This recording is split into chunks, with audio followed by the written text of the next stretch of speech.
No, I agree. You can't see, ladies and gentlemen, but there's actually a lot of people sitting here watching the final who are off camera view. I was just about to say that as well. Sometimes you don't even need the barricades because the people barricade around the table to watch players like these. Well, yeah, no one's going to walk in front of the camera. I don't think there's a lot of people there. But if we had a few chairs in the back, see where those guys are coming now from the top left? If we had a few chairs there just stopping them from coming and a few chairs on the other side, on the right-hand side, they wouldn't be coming through like this. And there's nothing worse as a player when you're down on a shot and someone walks right past you. In your line of sight. It's a great time to mention it, just as a whole group of people walk through and start adjusting.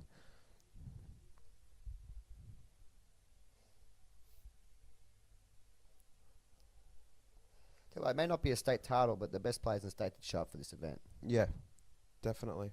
Take nothing away from it. It might not be a ranking event, but this is a very difficult event to win. We had 3 groups of 7 players. Sorry, 3 groups of 8 players. Oh, nice shot there by Chris. Sorry, Barry. That's all right. We had 3 groups of 8 players, and you had to play everybody in your group race to 7, round robin. So 7 matches, race to 7. It's pretty strong field of players. And pretty intense to play like that throughout the whole day as well, because this tournament's played over one day, with 2 tournaments running the same day. It's good to have enough tables to be able to do that, but it's tough. It's mentally tough as well, and physically draining. Yeah, long days. And something that I think you really need to practice for to have yourself ready for it. I think a lot of players aren't ready to play for a whole day straight playing against quality players like these. Stamina is a big part of the game. Yeah. To be able to keep your focus and concentration up for the entire day, it is very mentally draining, but it is also part of the game. Yeah, just like in everything, you're gonna want to last.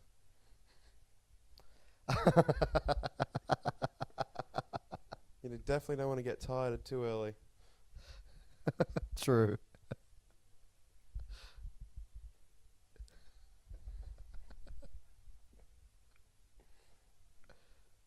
One man who's not tired right now is Chris Calebrese. Well, he's been going all day, just as Dave has, and they don't look phased at all.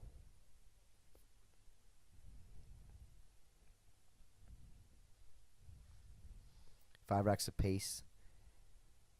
If he puts his 3 balls away, he will finally be ahead again in the match, and he hasn't been since he golden broke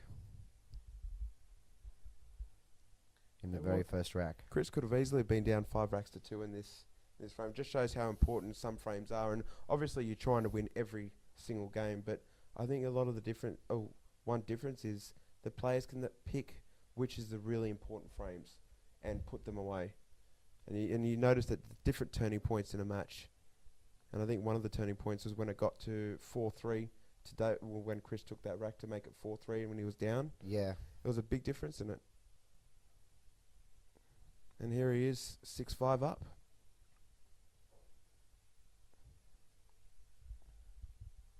One, 2, 3, 4, 5, pause, 6, 7, 8. He's taking a lot of strokes. About 9 or 10 strokes for his break. He's made the 3 ball, and he's got no shot in the 1. Oh, what do you do here? Do you push out? Do you kick at it? What do you do here? Well, it's a tough one here because I mean, if you I can see it direct. Am I saying? But still, how do you play safety here? For everybody at home, Jonathan Khalid is one of the best safety players I've ever seen.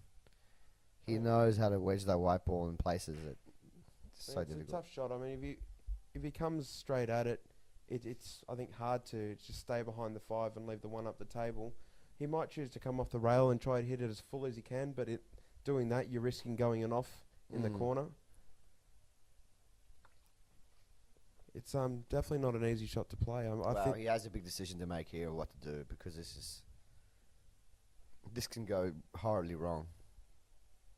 That's why he's taking his time. He might even be looking at hitting it thinner and trying to possibly make the 2 ball. And coming off the rail and hitting the 1 thin, and then coming across the table. He's going to push out. He's pushing out. Give it back to David. Let David think about what to do.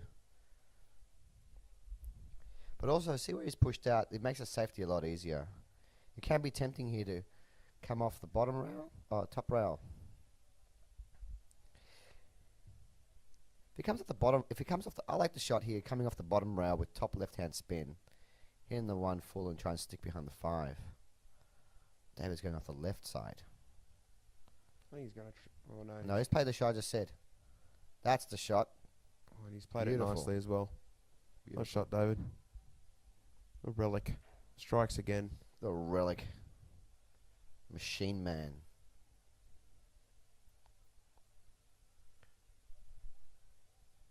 He's a funny guy though, David, isn't he? He sure is. He always makes me laugh.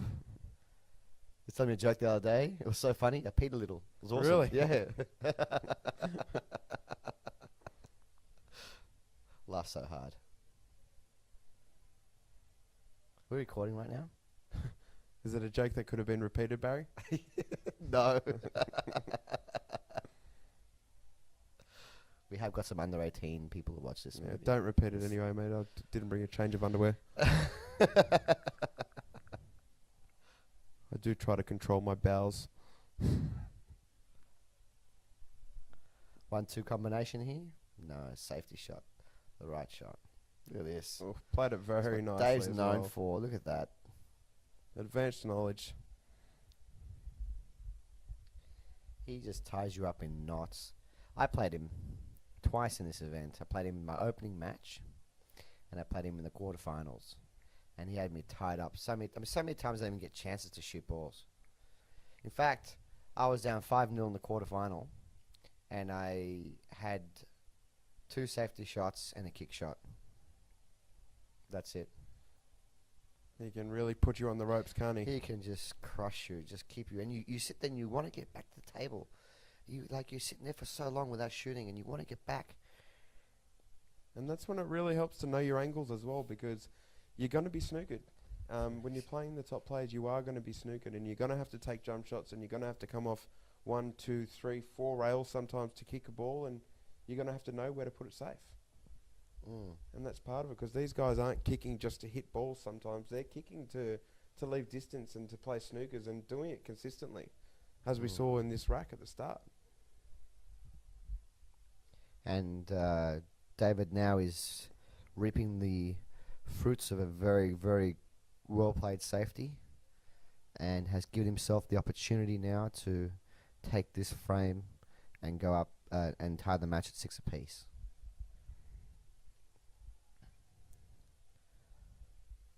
Again, he's landed a little straightish. He's going to screw straight back, is he? Try and pinch the pocket a little bit. Beautiful. Nicely played shot though. Well, if this 7-ball passes in the middle pocket, it's should be a routine out for a player of David's caliber. He's even got the option of playing it down the line as well, if it doesn't. Doesn't look like there's too many problems for a player of Dave's caliber. David has got a very big caliber.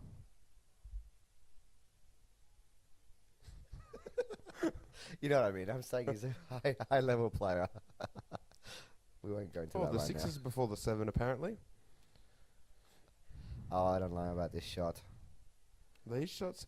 I don't know about that shot just now. I don't think it's hard to judge from this angle. He might be very confident playing these shots, but from looking at it, these shots can be very easily missed.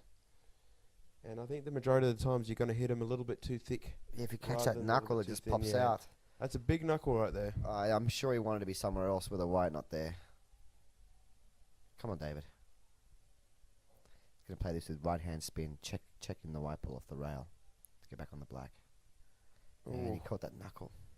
That's a big knuckle.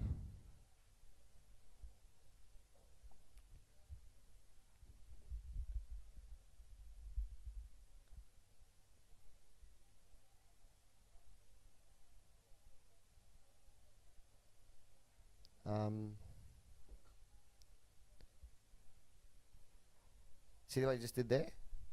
How he stroked his cue? Yep. He didn't use talcum powder on his cue. Ah, I see. He would have walked off and just put some talcum powder on his cue. I watched him playing all weekend. He was doing that. And after he chalks his cue, he pulls his hand off the shaft to get rid of excess chalk. That's what I'm saying about the discipline, the routine that these guys got. A very set routine. And I think doing little things like that as well. I mean, it's obviously things that they want to do to to make sure they've got their perfect conditions with their playing cue and everything like that. But I think if they can reset themselves in their mind as well. You know, sometimes it's best not to rush in. I mean, it's not a hard finish from there for a player like Chris, but it's good to reset yourself and just take that little bit extra time, and you can keep yourself busy by using talcum powder and Oh yeah. look at the shot again, just double check on it, and finish the rack. 7 racks to 5. In fact, in the semi-final, when David was down 5 racks to 1, and he won a frame, and he got back to 5 racks to 2 against Vinny Calebrese, David took a toilet break. He walked off slowly and took his toilet break, and then came back a little while later. And then later on the rack, in the next rack, he had an easy 2-9 combination. And I was watching this match intently. And David would have taken about 4,500 years to play that one shot. Maybe I'm over-exaggerating. Maybe it was 3,500 years. It took a long time to roll this 2-ball into the 9, which was like hanging. And I was sitting there looking at it when I was talking to Kimpton. I go, Kimmo, David's doing this on purpose. He's stalling on purpose to just let Vinny stew a little bit, right? I go, I'm going to ask him after the match is over. After the match was over, I asked David, why on earth did it take so long to roll 2 into the 9 for? And he said to me, I wanted to make sure of it first of all, because even though it looked easy, it can be missed. More importantly, he wanted to slow the game down a little bit because Vinny was just on fire. He just broke 4 racks in a row, and it just looked like he wasn't going to miss. He wanted to just keep him away from the table as long as he possibly could. And Vinny could be like a freight train when he's on. He's just running the racks and just taking no time at all, and he knows exactly what he wants to do and where he wants to put it, and he's doing it as well. He's like the Ronnie O'Sullivan of pool. And that's it. And it's important to slow players like that down as well. I mean, it's something that you got to do. So I mean, and if you can just get in there and just run rack after rack, do it. But I mean, if you're playing against players that go really well when they're just on fire, and it's good, you can slow them down a bit. It's part of the game. There's nothing wrong with taking that little bit extra time to make sure of it for yourself and to slow down that other player and just keep them off the table a little bit and sit them down in their chair. Absolutely. You got great players like Lewis Kondo, who's an Australian champion I don't know how many times over, and he's a fantastic player. But he also does little things to put the player, make the player steam a little bit. And these are little things that some players do. Other players don't do that at all. Just not in there. I'm not saying that. By the way, I'm not saying Chris was doing that with talking about it. I'm just saying that he does that. He has this thing where he likes to have his cue nice and clean. Yeah. Well, I think with Chris, he's just. He's I don't see him taking any more or any less time on any shots. It just seems fairly consistent the whole way through. I mean, he'll probably might take a little bit longer to try to work out the rack, but once he's getting down on the ball, it's consistent the whole way through. Just like you were saying with the break. Yeah. It's 8 or 9 strokes before he hits it, and every break it's been the same way the whole way through. Yep. And I think the majority, except for maybe one rack, he hasn't planted that ball. And again, he just got kicked. No, it's very unlucky. Sick. Stiff. He parked it again, and the 2-ball came and knocked into the corner. See, I mean, and he'll be upset with that. Like, he wouldn't have obviously wanted that to happen. No one wants to go in off the break, but he would look at that and say, well, you know what, I made a ball and I've parked the white ball. See, he made 2 balls again off the break and parked the white. Yeah. He knows he's breaking well. That's just an unfortunate thing that happens in 9-ball. It's breaking very well on these tables, though. Oh, yeah.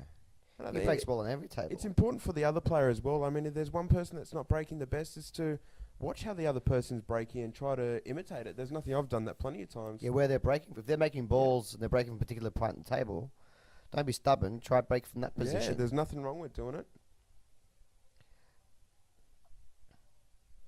Well, the 8's tied up here. Do you reckon David might go for 3 fouls here? It looks like he might be trying to do that. Interesting. So the break does count. So because Chris did scratch off the break, that counts as 1 foul. And if he doesn't hit this ball, he'll be on 2 fouls. Very good. Thanks, man. But also coming off this this angle, these kick shots are some of the toughest kick shots to estimate. Yeah, when you're that close to the rail, it is. And Chris is like, tough? Are you serious, Barry? I nailed that. He played a very good kick shot there. And hasn't left him much. He's going to be looking to separate the white from the two with a bit of distance and get a nice snooker. I don't think it's the easiest of shots to play. I'm not even sure exactly what he'd do. I'm not even going to guess. I'll let him play the shot, but I like coming off the left-hand side of the ball with left-hand spin. and try to come at the Really back of thin these and 8 get behind the 9 and the 8. Yeah. 1, 2, 3 rails. But not an easy shot. You want to keep 1, that object. 2 rails, and he's going. We can't see. Get out of the way, David. Thanks, mate. Lovely shot. Yeah, it's a nicely played shot. Wow. So much to think about when you're playing shots like that, because it's one thing to try and get behind the 8 or the 9 or the 6, but you've got to make sure that you're maybe not going to get exactly where you want all the time, so you've got to make sure you put that object ball where it can't be potted, or it's going to be a really tough pot. Chris Calebrese is a fantastic jumper. He told me himself once that he likes to, when he jumps, he likes to jump. He tries to jump safe. And he's just done that. Nice shot, Chris. Got distance. Nice little kiss. That 2-ball hit on the fall.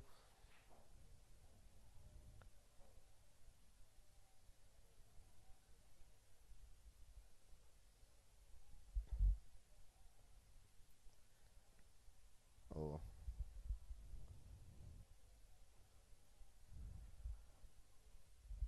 This is tricky here. A lot of distance between the 1 and the 2 ball. And no real easy safety shots that I can see. Looks like we might be just trying to hit it on the left-hand side of the 2 and... Like half ball it and try and get... Yeah. Let's see.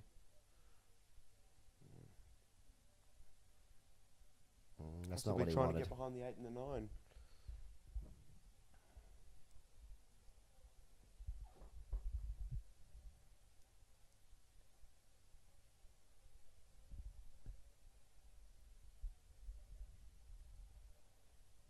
Excellent opportunity here for Chris Calebrese.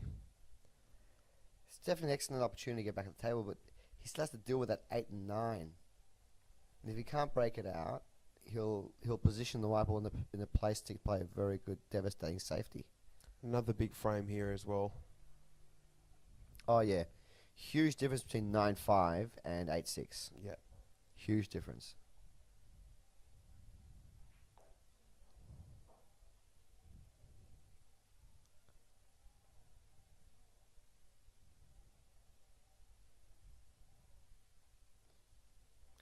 He's looking at the 9-8.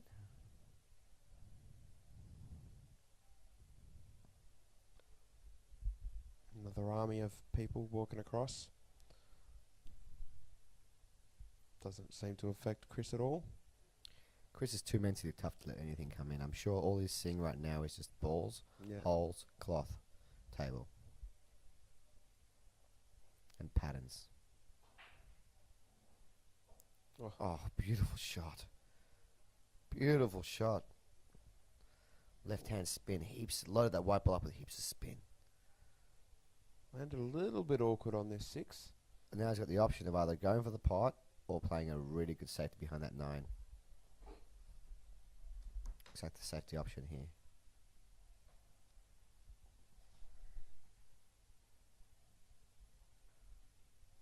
He's just looking, did he get it? I think he might have left that on. He doesn't look too happy with himself. From his expression, he doesn't look very happy. I'm sure he would have wanted to be almost hard up on that 9. And Chris, as you know, is one of those guys that's always smiling. He's Yeah. always smiling. But he's a ruthless competitor when he's competing, just like David.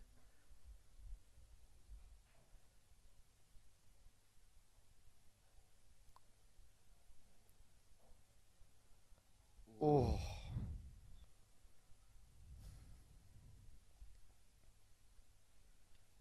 He didn't cut that enough. Just missed that ball, just drawing it.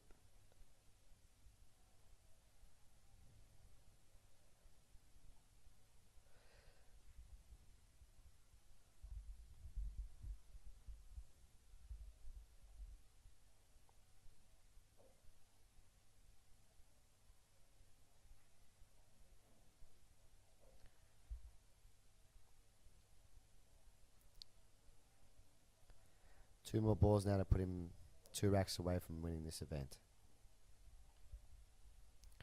Top left-hand spin there. Beautiful.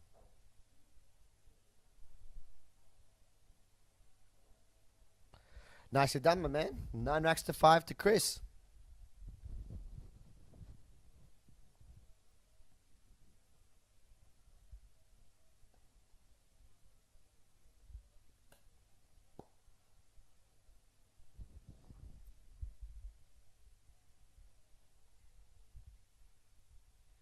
Chris Calebrese has just won 5 racks in a row.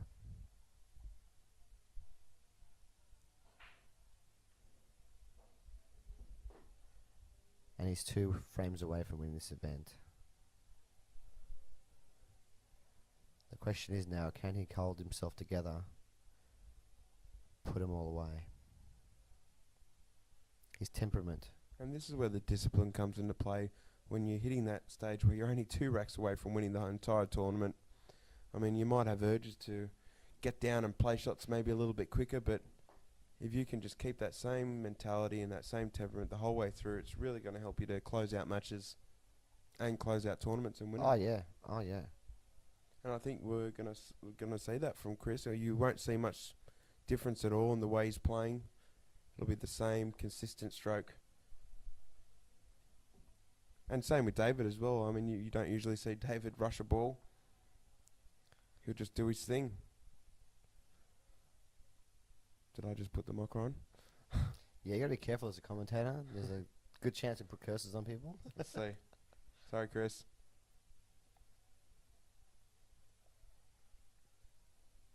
Haven't seen Chris miss many balls at all in this match.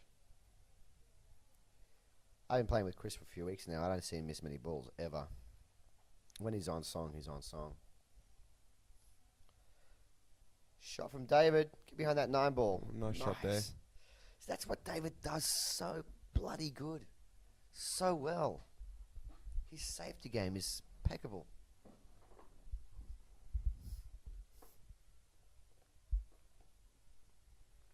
Spin the white ball with side and get behind the 9 like that. Perfect.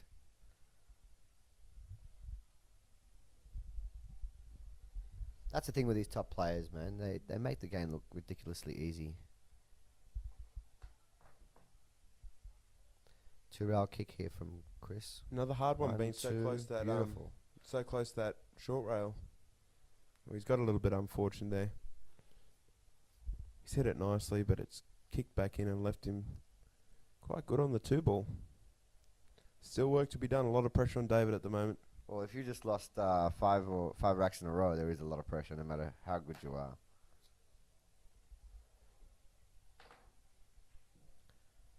Oh, and he's used side on the ball, and he's thrown out a line.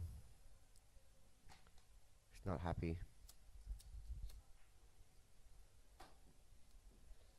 Slammed his cue on the ground with a bit of frustration there because normally Dave would just slot that ball in, no problem. Big shot coming up. Bottom right hand spin here. 1-2 rails position. 1, 2. Yes.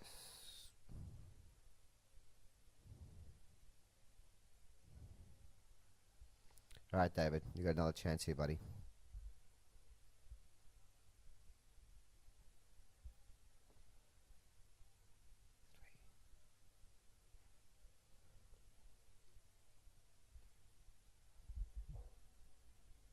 Can't see anything stopping David here.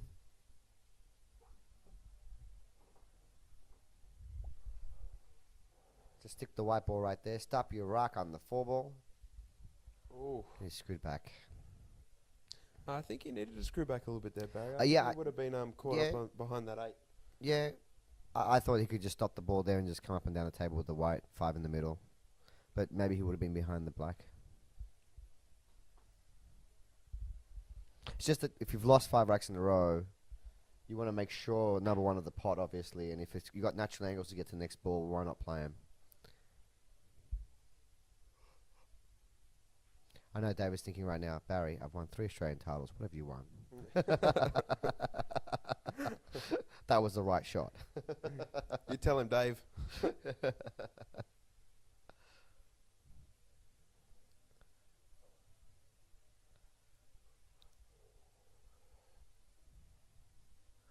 It's always easy for us, ladies and gentlemen, when we're at home talking about what shouldn't be done.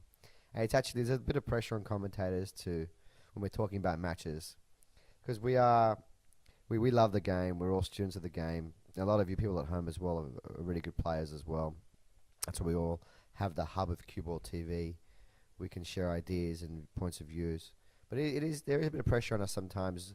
I don't particularly like calling shots or saying that a player made a wrong decision, because there are many different points of view of how the game should be played. Yeah, and sometimes they're all, the majority. There's so many different ways to do it that they're not all. It's not all set in stone. There's just different ways to do it. And there are many times where I've commentated on matches and I've said stuff and I've rewatched the match over and over again. I thought, why did I even say that for? Yeah. I fully agree with the player. Yeah. And there's just different shots that players prefer taking as well. I think it's going to be a tall order for David to come back from this. 10-5 down. Oh. Chris on the hill. When your opponent's on the hill and you've got to win 6 racks in a row, you've got to play absolutely perfect. You've got to make balls off the break. You've got to run every rack. It's very, very difficult for him to come back from here. But if there's a player that can do it, Yep. Dave being down against Vinny coming back really nicely to take out that match. He's definitely a player that can do it. I mean, he knows he has to play well from this point, and he knows he's a good player. And he'll just do his best, and whatever that means is whatever that means. I don't think he's going to panic. I think it's the worst thing you can do. I think he's just going to play his game and try to work it out and play beautiful snookers like this. The Reljic. I taught him that, Barry. Did you really? No.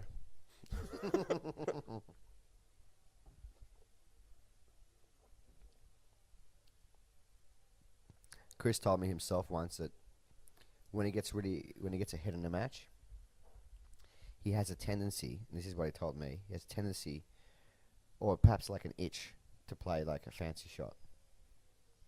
And I really hope we don't see that now. Like he says sometimes he has like a opportunity to run the ball off one rail, but he run it off 2 or 3 or 4, just because he likes to finish like that. He wants to do like nice shots. And this is going to be a little test here for Chris, to play the right shot when he has to. Another great safety play there by Dave. Chris pointing at what he wants to do. Says, I'm going to put it here, and that's exactly what's going to happen. I think you might be able to swerve here. this and hit this. Little swerve here. Maybe even make the 4 ball. Came close. That's a good result, I tell you. Because had he made the 4, he wouldn't have a shot in the 1. Well, Dave's probably thinking, what can I do to get a ball in hand off this bloke? I put him in so many snookers. It's true. It gets a bit frustrating sometimes. Didn't want the double kiss there.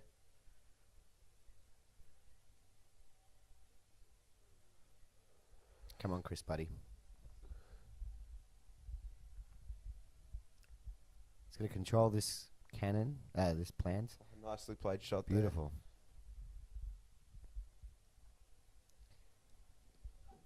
Now the rack and the match and the tournament is at his mercy. If you're playing tennis right now, be advantage, Chris. At championship point, I believe. That's what I was looking for. Championship point. 8 shots away.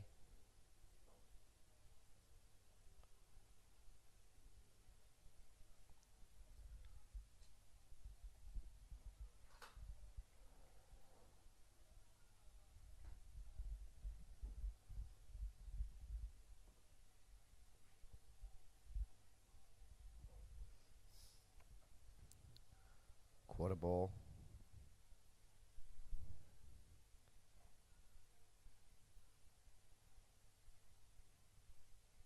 Ooh. Okay, he's landed a bit. I don't know if he hasn't got the right angle, I think, on the 3 here.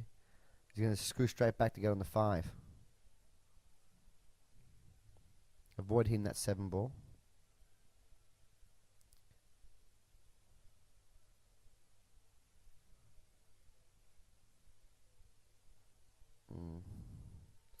Oh, it's crushing.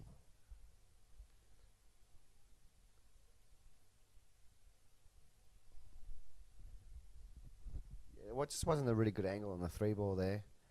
And also when you're bridging over a ball and you're elevating the back of your cue, it becomes that much harder. Yeah, no, it definitely does. I mean, obviously he's got lucky, but I think it's important when you do get luck like that is to It's just one shot though. Yeah, not worry about it and just keep playing your game and take the good luck with the bad, like we were saying before. I have a theory on this one. Yeah, you have to play well enough to get lucky. Yeah, and I think if you play the right shots as well, you will get lucky, and sometimes you'll get unlucky. So you do have to take the good with the bad, and still close out your matches, whether it's championship point or the first frame of the first match played. So it might sound funny. You might let players might let something like that get to them, like, oh, I can't believe I missed it, but got lucky, and they might feel like they shouldn't be at the table. But no one should feel like that. When you look at how solid Chris has played throughout this tournament, he won't be thinking like that at all. He'll be thinking like, this is my tournament, and here it is.